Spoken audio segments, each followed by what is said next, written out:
Mike's muted, but that's okay. Rob Browne with Brenden Martin here. We are on There we go. Sports. There it is. There it is. Yep. Good morning. Guten Tag. Guten Tag. Buenos dias. Hey, everybody. Buenos Rob dias. Browne, Brenden Buenos. Martin. We are back together in Ocala to Memphis and everywhere in between. Thanks for checking in with us, watching us live or at your leisure. Hey, smash the subscribe button in the bottom right-hand corner, picking up more and more YouTube followers and subscribers. You'll get an automatic notification. I know I send a lot of these auto texts out to people and appreciate you tuning in. Lock it in. And Lock it. We're going to put up something today about Rumble Boxing, man. 10% off to all members who join that listen to Sidelines, okay? Let them know. We'll be building a QR code for that. How you fight is how you live. Look, we got Bo Carter, Mr. College Baseball walking historian, talking about Omaha. Chris Lee, Southeastern 14, talking about baseball, a sport he really loves. And allow notifications on your Android, iPhone. Get pen and paper handy.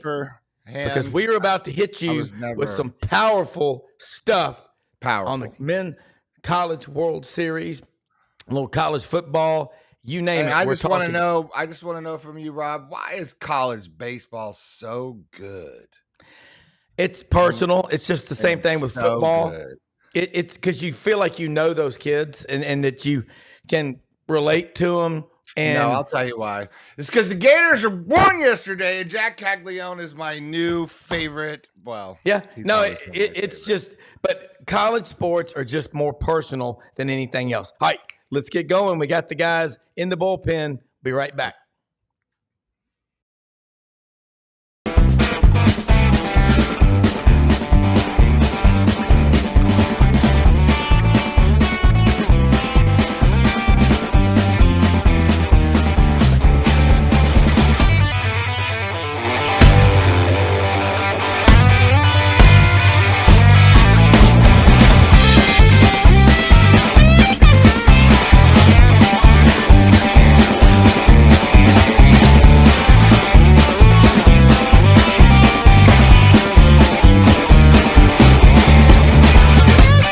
Sidelines with Rob Browne. Talk sporty to me.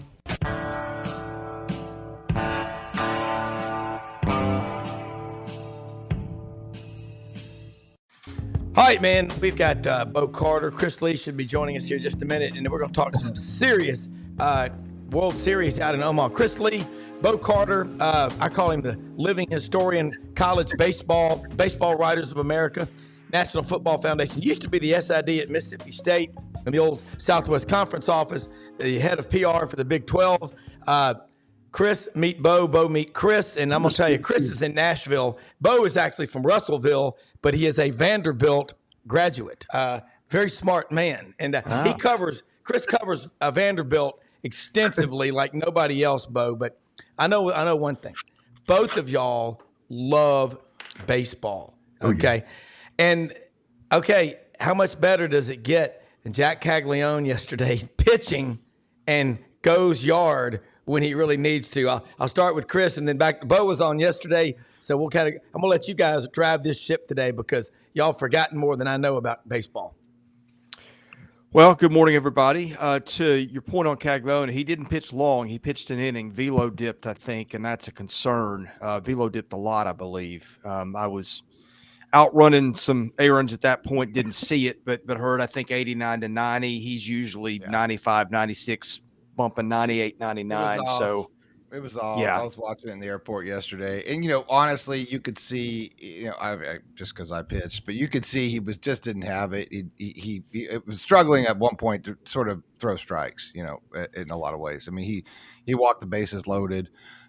Sully came out and talked to him early, and, you just wondered, well, he just looks like he just didn't have enough on it yesterday.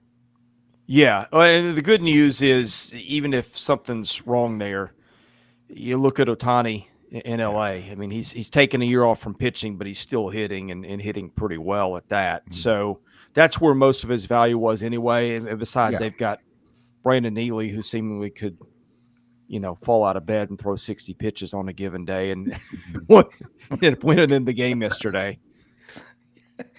Hey, Guys, Bo, NC State's gone home. Virginia's gone home. These are good teams. Both of them went 0-2. All these games are close. You were out in Omaha over the weekend. Who's the coach out there that is best suited for this environment? Kevin O'Sullivan, Schlossnagel, because this is as elite as it gets. Yeah, that's a good point. Chris, by the way, of Senior Vanderbilt podcast, always enjoy it. It's no relation to Clark Lee. He spells it L-E-A. Rob, Chris is spot on in his commentary about the Commodores. Always interesting stuff going on there. No, I've got a theory too, Rob. Coaching, first off, Schlossnagel's been there before. Also, this is the first time A&M's been 2-0 in the World Series. They traditionally have not played they've been 2 in barbecue about 4 or 5 times out there, but Schloss is in there pretty good. And again, Vitello's been there before, and he's kind of on a mission. They're number 1, number 2, number 1, number 3 seeds. They're another ACC team. I think is going to be eliminated at least one. So SEC team being eliminated by process of elimination today in the Kentucky Florida game. So.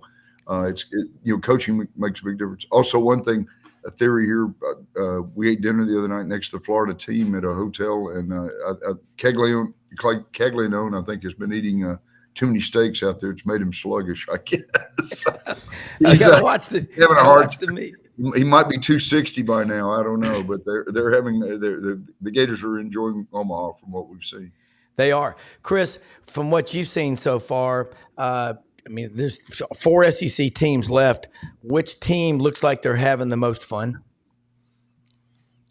Tennessee is always the team that looks like it's having the most fun. I think that's the answer to any time that question is asked and they're involved. To the joy of its fan base and to the annoyance of the rest, but that's how it goes. Yeah. Chris, Christian Moore is from Brooklyn, New York. The reach of Tennessee. Tennessee's always, you go back 40 and 50 years ago, they've always recruited nationally in football. Ernie Grunfeld. I heard the story from Dr. Wiener, the dentist, who was a legend in UT basketball. And he talked about he helped recruit for Ray Mears, Ernie Grunfeld, because he spoke Yiddish and he was from Romania. And so they've always been like that. But 1 through 9, talk about that Tennessee lineup. There's I don't see a weakness in it. Yeah, it's more like 1 through 12. They bring Reese Chapman off the bench, and he hits a 411-foot home run. What was it?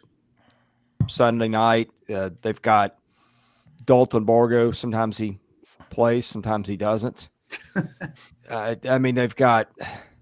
They've got a couple of utility infielder guys who are lighter with the bat, but like if it's the 8th inning and they're up by 7, they'll bring them in for defense or whatever. So, they've just got a lot of depth. But, 1 through 9, look, I think they've got 5 hitters that are listed on MLB Pipeline's top 75 for the draft or right inside there. It's really like a top 200 list, but those guys are all between, I think, 25 and 75. Let me see if I've got it right. I'll run through the mental checklist in my head. Christian Moore and Amick are considered borderline first rounders, and you've got Burke, Dreiling, and Tiers, I think, are in that maybe 60 to 75 range as prospects. In addition to that, they've got Dean Curley, who's a next year guy. Cal Stark is not really a prospect, I don't think, in terms of that stature, but he's been there 4 years. They've got Inslee in center, who isn't really a prospect, but he gives them outfield defense when he's not running into walls and having to leave games. But I think I've covered just about all of it. It's depth, it's star power, it's everything you'd want. Real quick before we go back to Bo, where is Kamara Rocker now?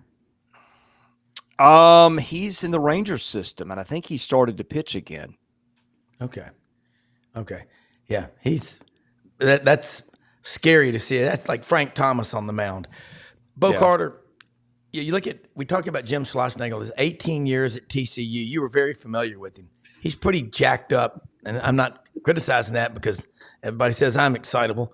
But From what you're seeing out there, Florida State, this is their 24th trip to the World Series. Mm-hmm. They've been more than anybody to come home without a national title.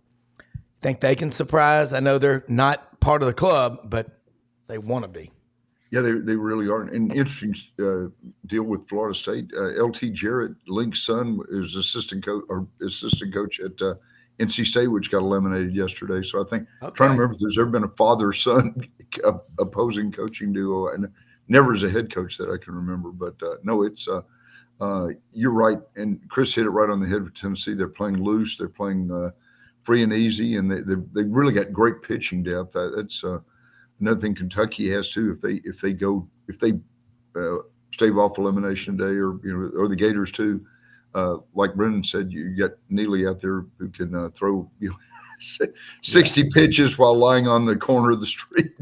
So it's going to be, and this is where pitching depth really from now on out, you may have to overuse some people. The late great Cliff Gustafson used to always he'd bring a starter back after 2 days. Said, "Son, you've got all summer to rest up." So, wow, not good on the arms, but still that was his creed. Anything to win. So it's to that point in the World Series now. Great point, Chris. How deep can Kentucky go? They won their first game in their first trip ever. Then they lost last night to A&M. But A&M is playing great baseball right now. Nowhere to hide.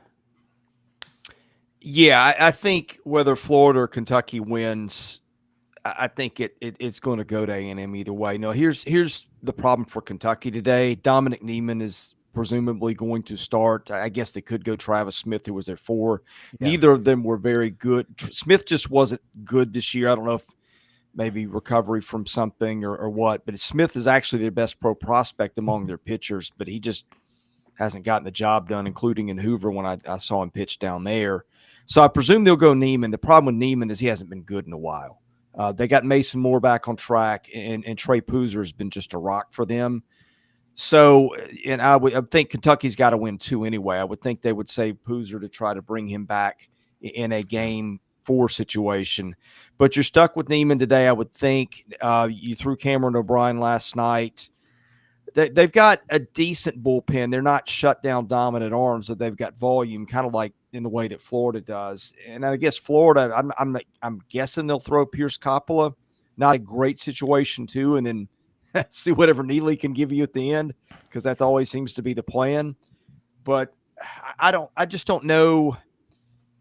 I guess for Kentucky, if Kentucky can get through Florida today, maybe you flip it back over to the top of the rotation and let Poozer give it a go on Wednesday, although he threw Saturday, so I think not. But you're going to have to get back to those top-end arms, but you're going to have to get by Florida first. And I don't think it's the most ideal of pitching situations. But then again, when you get to this point in the tournament, most teams don't have that. I mean, it's not like you've got Kumar Rocker and Jack Leiter pitching out of your 3-hole if you're anybody. Yeah. Chris, before I go back to Bo, got a pick on today's game, Kentucky and Florida, because it's a hair match. Loser goes home. I'll take Kentucky. I just keep thinking the Magic's going to run out for Florida, but I thought that in Stillwater. I thought that in Clemson. It hasn't happened yet. I think Kentucky's the better team. That lineup didn't really hit last night like it's capable. But, again, neither team in ideal shape with the pitching today, and I think it'll be a war of attrition at the end, and we'll see who wins that. Yeah. Bo, I'm with you. I don't think we've ever had a father-son coach combo on opposing teams in Omaha. If I'm wrong, I'll give you each of y'all a steamer pack of crystals, a box of fluorescent bulbs, and some sponges, because I'll be wrong. But Bo, your perspective, college baseball, we talk about the revenue coming in. There's 91 national championships the NCAA runs. They don't run college football. We know that. March Madness, about $1.2 billion.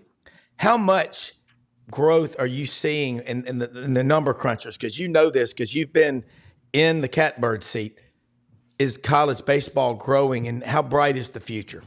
Oh, it's going great. In fact, Brenden will love this. They're adding women's wrestling as a sport in 25, Are you serious? 26. True story. The NAI's had it for I'm learning how to be a ref. So Brendan's going to officiate the match. Oh my gosh, Holy it's pretty cow. rough. It's like MMA on steroids or something. But anyway, they don't have Wow. cage matches though, Brendan. That'll be fun. But no, We'll fix that. Robert, you're right. It's reached, I think, a peak in popularity. Look at Kentucky; they 8,400 for one game, 7,500. I can remember years in the 70s and 80s when Kentucky didn't have 8,400 people for the entire season. So it's really, Wow. I mean, it's picked up nationwide. I mean, look at Grand Canyon, Ron Polk's alma mater when he was in AI school, making to the tournament. High Point, you've got new schools. Evansville beating Tennessee up there. I mean, the parity is really amazing. And the first four games in Omaha were all one-run games and three walk-offs. So Yeah. It's so you don't have like a USC or an Arizona State or a LSU just absolutely. Although Tennessee's pretty close, but a team dominating the entire picture like you've had in past years. So it's been more fun. I think the fan interest is increased because of that. Yeah, and I think, Chris, it's annuitizing the future of Major League Baseball because we all grew up. You can't, like Butch Thompson always says, I love Coach Thompson at Auburn. He says, you can't beat Father's Day in Omaha.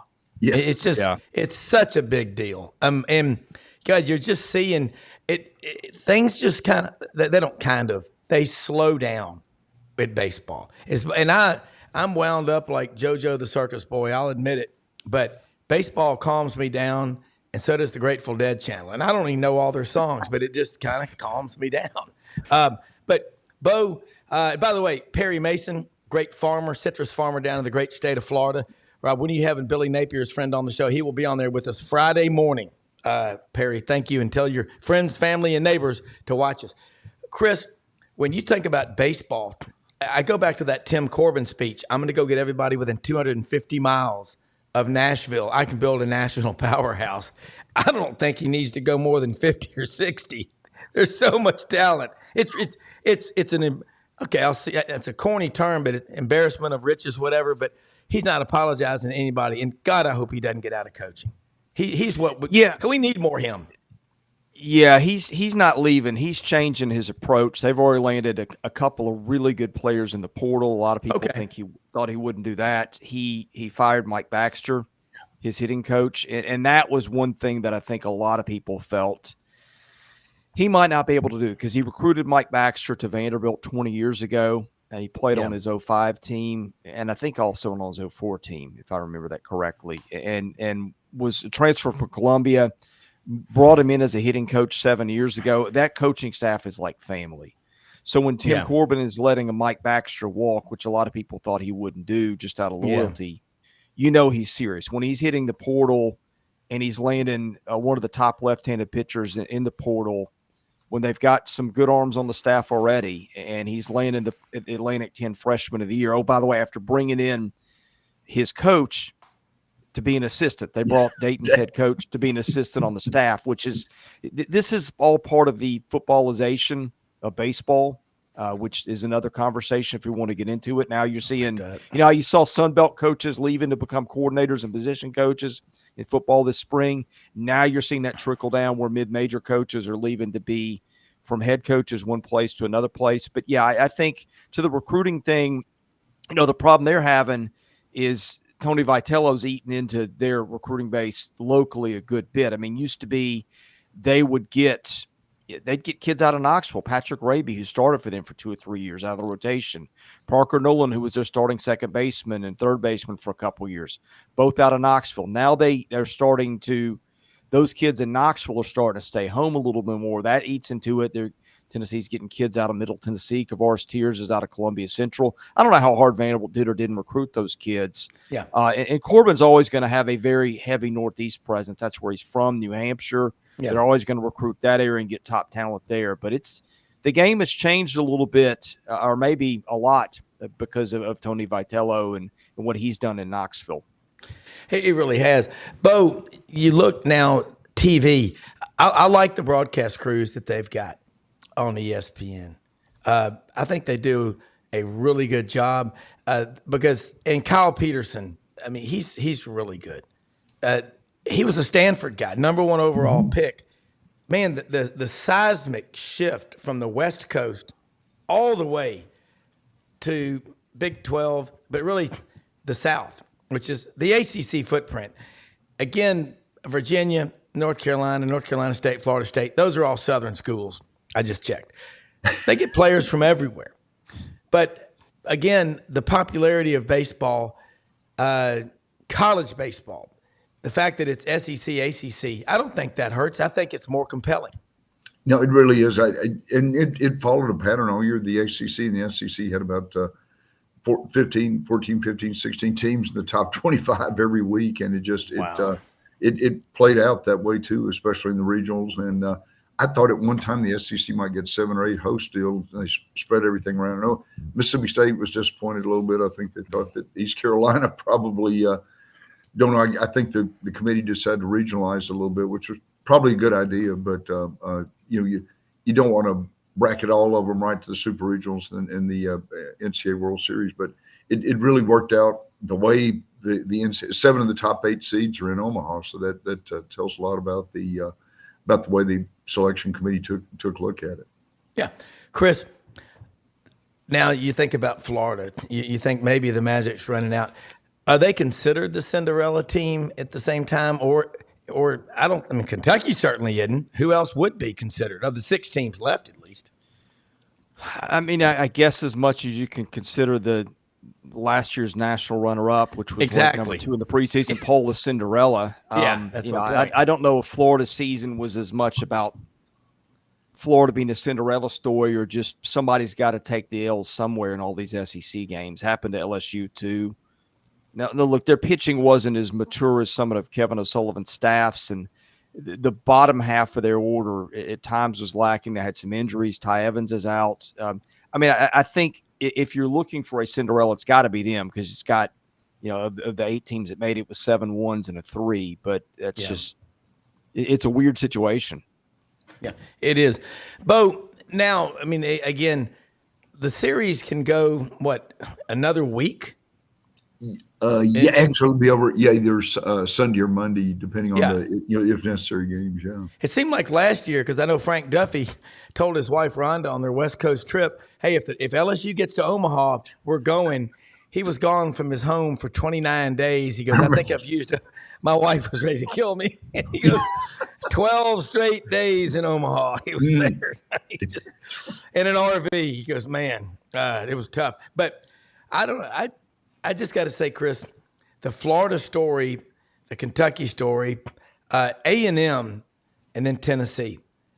Talk from your perspective. I know Bo has a lot about Jim Schlossnagle, but the baseball talent that A&M has, that 6'6" outfielder, he's worth his weight in gold. And he's out there signing autographs for the kids while everybody else was on the bus. That's what you see a lot of in Omaha. Yeah, the question is he going to be worth his weight in gold going forward because he pulled that hamstring last night. Yeah. And he did take another at bat, but then he came out. I think Schlossnagle said last night it was a slightly pulled hamstring. The problem with slightly pulled hamstrings is when you play on them, they become greatly pulled hamstrings more often than not. And so I don't know. I tweeted this out last night. You will occasionally see a team lose a stud in postseason. Mm-hmm. Their postseason thing started with they lost Braden Montgomery in game 1 of the Super Regional, one of the best probably 5 hitters in the league, and going to be a top 10 guy off the board in the draft. They lost him to an ankle injury. He's done for the year. They lost Shane Sadeo, who the one weakness they have is starting pitching 2 and 3. And they had moved him into one of those roles and really solidified that. It took him out of the bullpen, which they could afford to do because they've got a lot of guys that can go deep. But then he got hurt. He's done for the year. Last night, Lavalette, who's, with the exception of Jack Caglione, maybe Christian Moore, maybe the best player left in the tournament at this point. We'll have to see how he does. They get a day to rest. I don't know if a hamstring heals in 24 hours. I'm pretty skeptical, but or 48 hours, whatever. But that's my concern is he is going to be a candidate for the first overall pick in next year's Major League Baseball draft. And so now, look, you can see teams lose guys. You can see them lose a guy. They lost Montgomery. They kept on chugging, got through Oregon. They lost Sadeo, kept on chugging, got through Oregon. It's the cumulative effect of all the losses. Now, look, here's the good news if you're A&M, and I'm getting off tangent. You still got a lot of pitching left, but I was concerned last night, given that injury and how quickly he came out of the ball game. Yeah, I mean, Bo, they've got the best trainers. They've got Omaha's got doctors, and every team has their trainers and stuff there. But I can't. I mean, if you've ever pulled a hamstring, it's so painful. I ruptured a quadricep one time. That was just it hurts to even talk about it. But I suffered from a pulled hamstring in high school, and I got it my junior year, and it didn't go away. I mean, because you keep tweaking it. That's the thing. Yeah. It's like once you think it's healed, you're afraid to put that pressure on it. And any sort of baseball, if you've played at all, whether you're throwing or you're batting or even catching, you're always extending, either leg, which is problematic when you've done it bajillions of times that you forget about it. And so that's how you re-injure yourself. They want you on crutches for like 3 weeks. Yeah. And that's the problem. Everybody. But at this point, Bo, like what everybody's saying, people are going to do anything and everything to help their team win. That's what competitors do.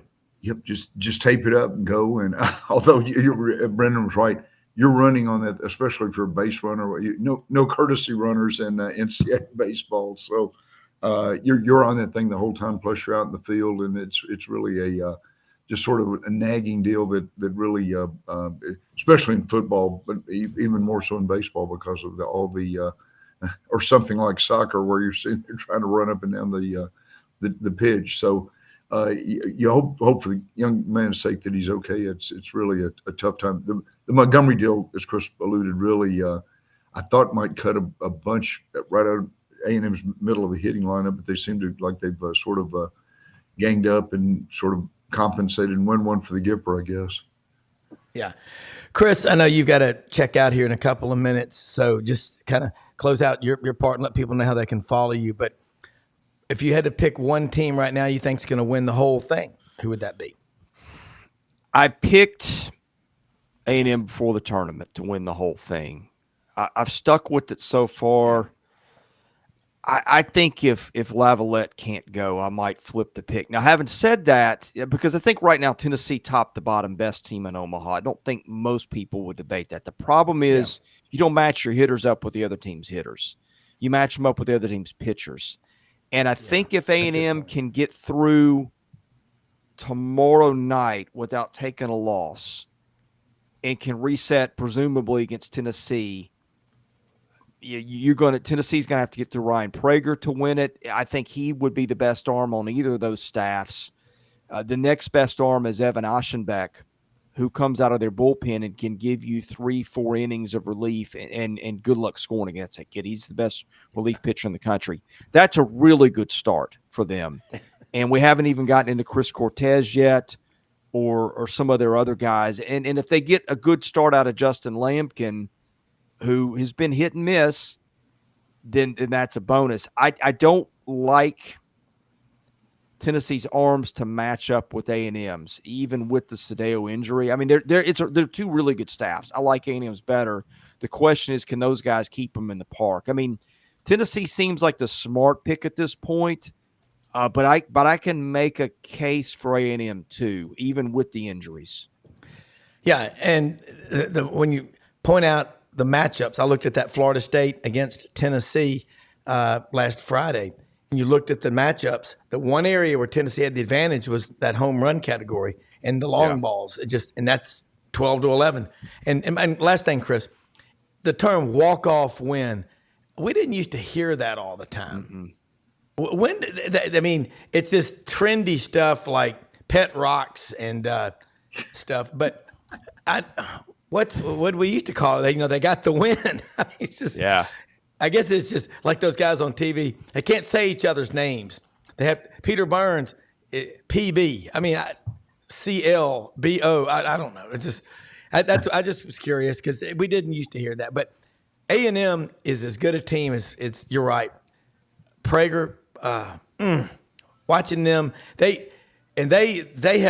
traveled out there big time, and they've but all these SEC schools travel better than anybody. Chris, how can people follow you and keep up with all your great work?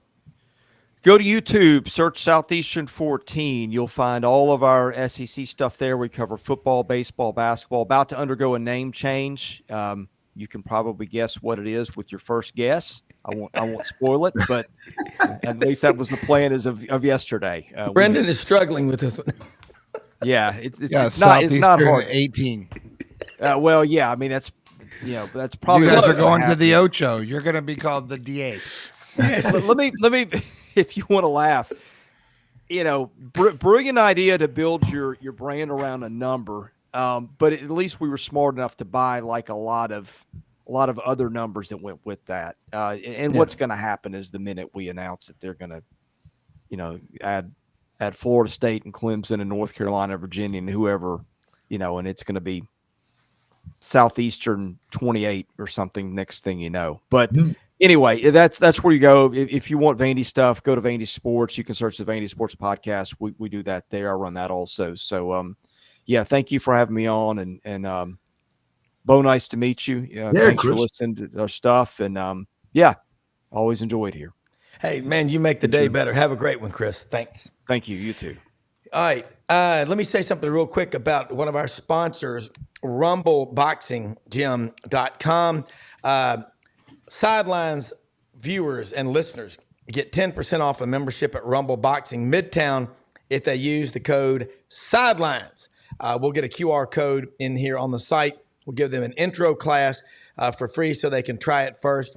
Call us at 901-593-2522 or Google us for more info. The discount, again, is evergreen. There is a sense of urgency. You want to join. Big Blake is going to come on to talk about, this is her new general manager. His brother, that is a Super Bowl ring wearing Kansas City Chief, sadly died of a heart attack and came back to life about a week ago, just like Hamlin. He is fine now. Wow. But it was a big scare. Families from Little Rock, and they turned out 4 college athletes. 2 went in the NFL. 2 others are still in college. Brother plays basketball at CBU. What an incredible story. Rumble Boxing Gym, my good friend Ann Camp Lee. That is an awesome sponsor that we have. You talk about a workout to blow your mind, Rumble Boxing Gym. And also, Coolmore Logistics and Transportation. Anything you need shipped on a truck, flatbed, LTL, van, the containers, everything's got to be shipped on a truck. Steel coils, lumber, seed, cotton, anything. Coolmore Logistics and Transportation, coolmorelogistics.com, based in Memphis with a global reach. I'm going by the office today to check out the operation. Again, went over there a couple of weeks ago when they came on board as a sponsor. What they will do is they will outwork anybody in the business. They have really solid connections. It looks like the trading floor of a hedge fund. All the computers. There's a need for something to be shipped from Ocala to Amarillo. They will put the word out. They'll post it. And within a matter of minutes, their phones are blowing up with drivers wanting to carry the loads. Coolmore Logistics. And also, Hewlett and Dunn, Boot and Clothing Company on the historic square in Collierville, Tennessee. You got the turtle box I've been talking about, the coolest sound you've ever heard. They've got duck heads. These Acres Down South polos are fantastic. They got them for the SEC, the Big 12, the ACC. They've got the hunting shirts, camouflage. They got one I saw the other day that's got the antler racks all over it. It's forest green, great looking shirt. Great place to go. Open Monday through Saturday, as they say in the South, Bo. Monday through Saturday. There a tea in there somewhere? Buy a tea for $50. Monday through Saturday, 10 a.m. to 6 p.m. And just remember this, Charles Hall, his wife Laura, Raven, the whole crew out there, they are fantastic people to deal with. Bo, God, I love college baseball and what's going on, right now. Let's flip to football real quick. These football magazines are out. This is Lindy's, So I'm listening last night to my friend Chuck Oliver. I love this guy. he has a show called Southern Sports Today. Mm-hmm. It's on 10 a.m. to 12 p.m. or 11 a.m. to 1 p.m. Eastern, Monday through Friday, based over in Atlanta. Chuck has coached. He's been doing this a long time. It's 2 hours of nothing but college football, Monday through Friday. And it's on after we're on. He's talking last night. I was just listening late last night to yesterday's show. Man, I talked about Georgia and how they, back in the early 2000s, Georgia had 5 monster rivals. They had South Carolina, Clemson, Auburn, Tennessee, and, of course, Florida. And, South Carolina, that's not really much anymore. They don't play Clemson regularly. Tennessee, that's a good one, but they win most of those. Auburn, in this millennium, Georgia is 18-7 against Auburn. Really, after the 2000 to 2009, it was Auburn 4, Georgia 6. But 2010 to 2019, Bo, it's Georgia 8, Auburn 3. And 20 through 23, the first 4 years, it's Georgia 4, Auburn nothing, meaning they lead 18-7 in this millennium. And Florida, Georgia, hey, Spurrier was 11-1 against Georgia. And it's hard for both of them to be good at the same time. My question is to you, Bo, and I'll throw Brenden in after you. Is a rivalry if one team is winning all the time? I'm just asking. What makes a rivalry? Because it's for every sport too. Don't forget, because that Auburn-Alabama basketball rivalry is becoming primetime TV. Yeah, no, you're right, Rob. They it's kind of a interesting deal. I think Brenden might agree with me too. I think it's more like longevity, like the Egg Bowl at Mississippi State and Ole Miss. Ole Miss beat Mississippi State, I think, 17 consecutive times in the 40s through the 60s, and Florida manhandled Georgia there for a few years, in the 60s and 70s before things got turned around or whatever. So it's I think it's more like the longevity of it. Again, I saw the interesting deal. Vanderbilt's not playing Alabama this year for the first time since 1946, and Mississippi State's not playing Alabama this year for the first time since 46, even though they're 88 miles away. And I know they're very glad to to get that one out of the way. But like people talk, that is a neighborhood rivalry. That really is. It's going to be weird. There's special rivalries, but Bo, I mean, you an SID like you, was it Bob Hartley at Mississippi State? Was he your predecessor? Yes, my mentor there. One great guy, was there for 39 years.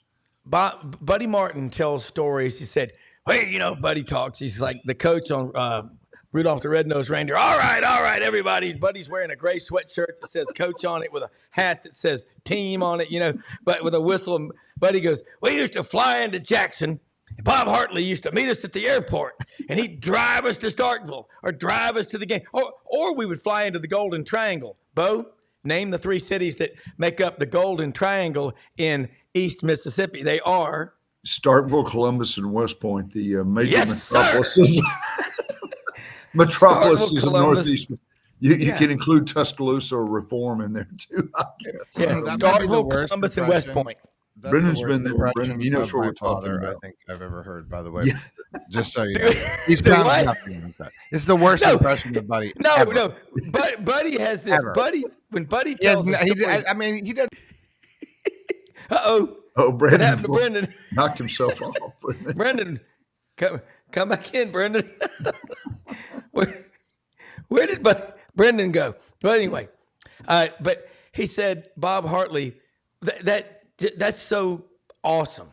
Now, where are you on your book, Tales of Mississippi State Athletics? Yes, we're still hoping to get we may self-publish, may also get a little assistance from Mississippi State Bulldog Club, but getting closer.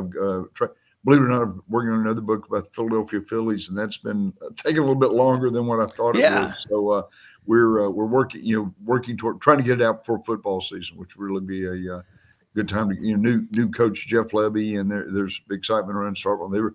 They're hitting the transfer portal, and they've got a ton of verbal commitments, it looks like, for 2025. So he's doing a great job. Yeah, and we were talking about that Florida-Georgia rivalry. That is one of those ones that's still neutral in Jacksonville. Yeah. Now, I don't want to sound like a hypocrite. I did feel like the Iron Bowl played at Legion Field. People parking the cars were wearing Alabama stuff, and it was fun playing there, going to the Tiger and Tide liquor store and parking over there in that neighborhood and paying people and saying, please, my car will be there when I get back. And they were cool as hell. I love it. I love Birmingham. It is the college football capital of the South. But Jacksonville, you know that rivalry down there, that's big. That is a lot of people think Florida is as southern a state as it gets. Jacksonville, like Memphis, is a southern city. It's the largest landmass city, Duval County, in America. And I just think about the Florida-Georgia rivalry. That is a special deal. Right now, Georgia's on top. It goes in streaks. Does it kind of remind you of the Tennessee-Alabama series, Brenden or Bo, whoever wants to answer? Anyone? Bueller? Brenden lead the way there. Well, We got you back. We're back. well, the power just went out, so a tree fell on our house while I was out of town. So there's that. I didn't mean to be. I wasn't talking bad about you. I love your dad. He just. when he I'll tells share a story, photos it's tomorrow, awesome. but there's a large tree limb on top of our house. Oh my gosh. Yeah, I don't know where you left off, Bo, but what I would say, if about rivalry, especially growing up as son of a sports writer and being around it, these are one of those things that you sort of just ingest naturally, like you breathe at our dinner table. I think these things are things that are passed down generationally. I think they are passed down from your fathers and your friends and that are older and whatever. And you grow up like I do, hating Florida State. Your two favorite teams are the Florida Gators and whoever's playing Florida State. And then you get older and then you hate Georgia. And and then you wait and you realize that when you were 7 years old, you used to scream, "Go Gators!" Not you, Georgia. These are where these things are cemented, I think, in your blood, and why college football is such a special and personal thing to us, because it's something that comes to us in our childhood, especially in the SEC, especially with these long schools, is you're just raised in it. And to me, that's what makes a rivalry. Yeah. I mean, I was thinking about my son just drove out he's going to work at Sequoia National Park in California this summer. He got there Sunday night, and he's got all of his Auburn stuff with him. And he's just like, yesterday morning, he texted me and he said, "Man, wow, waking up in California in the Sequoia National Forest. This is a great country." And he'll never get over going to Coach Dye's house the night before kick 6 and asking him, "Coach, do you think we're going to beat Alabama?" And getting the response from Coach Dye, he goes, "Well, I'm going to tell you one thing, Gus is going to get after their ass." And I said, "Coach," "we're going to make them play a full 60 tomorrow." And he goes, "Well, we'll see. That's why they're going to play the game." But it did go down to a full 60. And I think about this show. I get so excited. About 4:30, I'm bouncing on.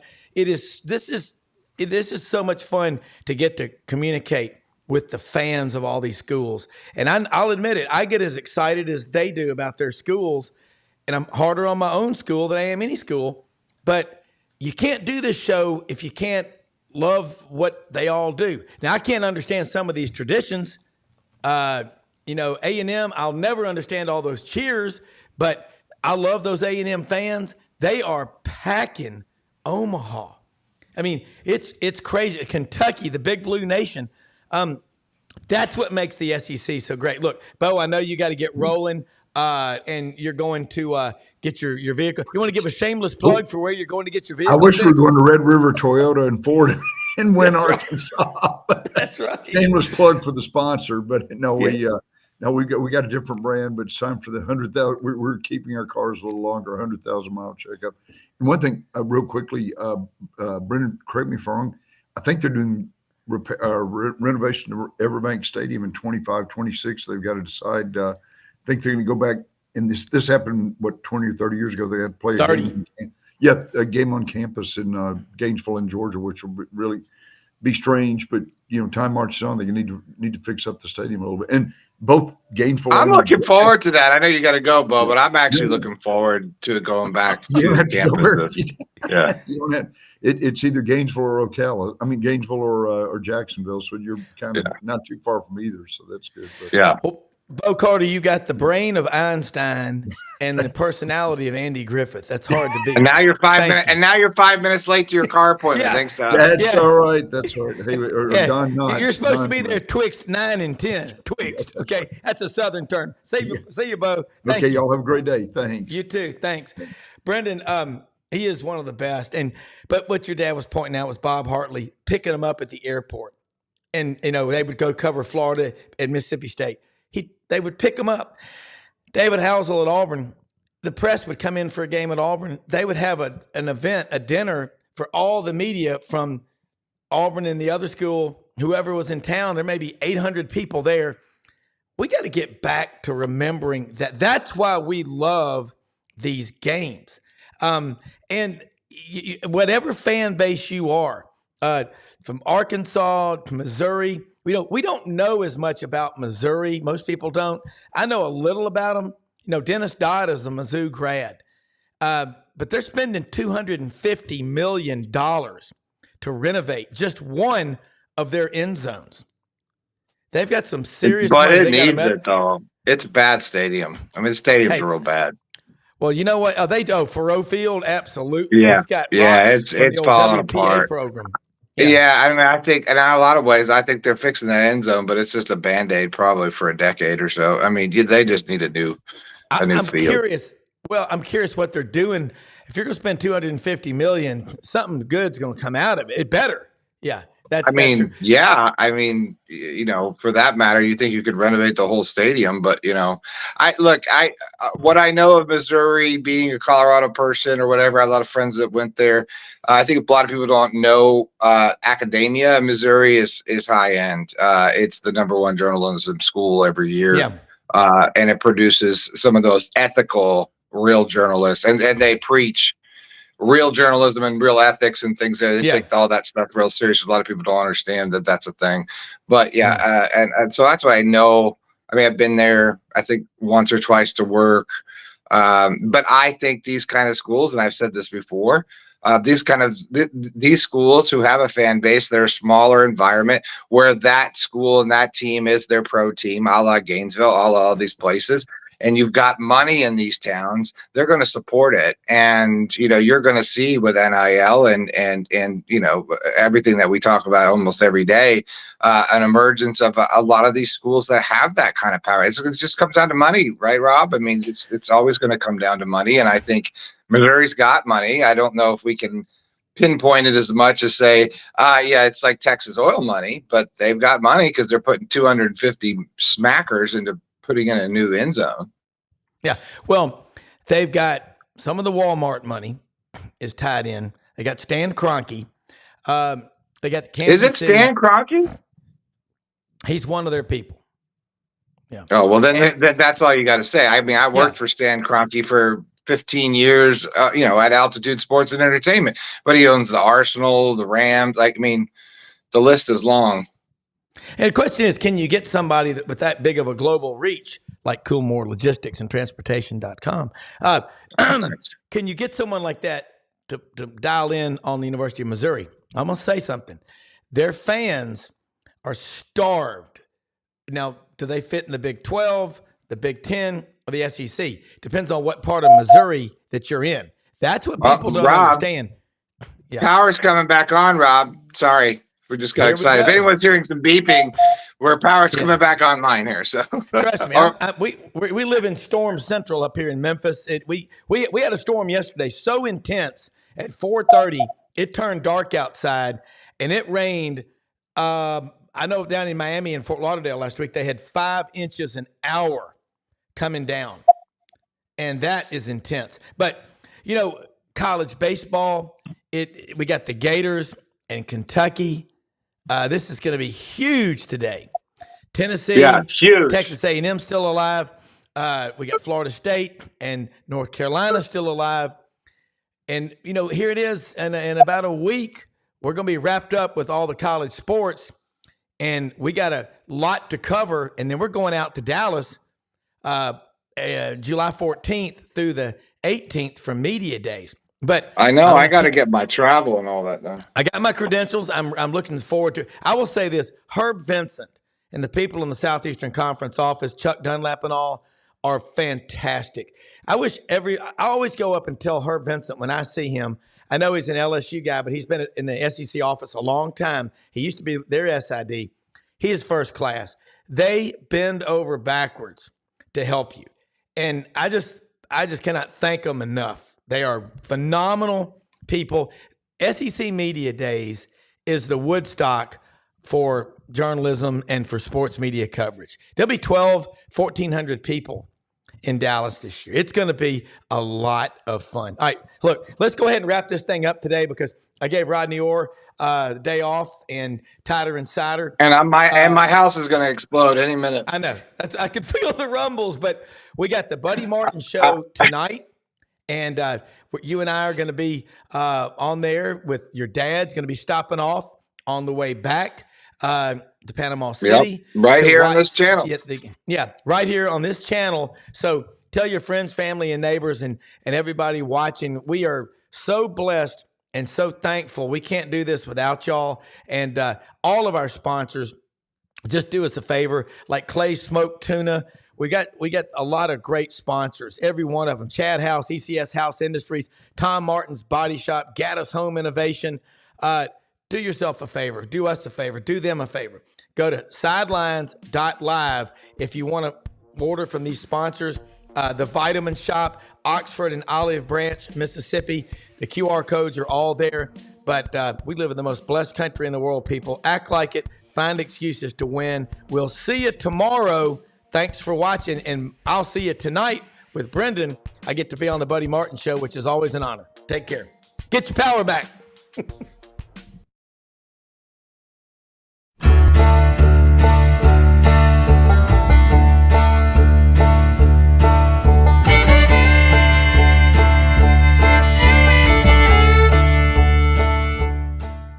In a perfect world, you'd set a health goal and results would happen overnight. In this world, the real world, it takes time, dedication, and the right support to achieve your best self. The Vitamin Shop's health enthusiasts are here to make sure you're not wasting a single moment on the wrong supplements. From the highest quality sports nutrition and superfoods to the most sought after trends, you'll find a huge variety of science-backed solutions for every goal. And the people to help guide you along the path to greatness.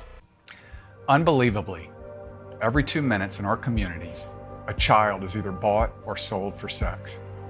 I am Ari Dickey, board member for the Nashville Anti-Human Trafficking Coalition. Join me and millions of others in our fight against human trafficking and for its victims by helping to educate the most vulnerable among us, our middle and high school students. Go to nhtcoalition.org, become a partner, and help keep our families safe, because none of God's children are for sale.